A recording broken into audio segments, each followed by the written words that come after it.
Sana sa pag-uwi nyo, makakatulog kayo na mahindi. Ang laman po,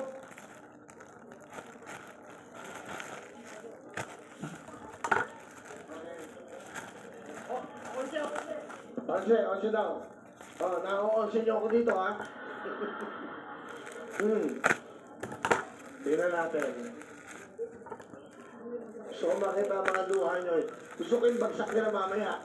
Tingnan nyo, marami na ako ng panood na ganyan. Dahil ang laman ng kahon ay...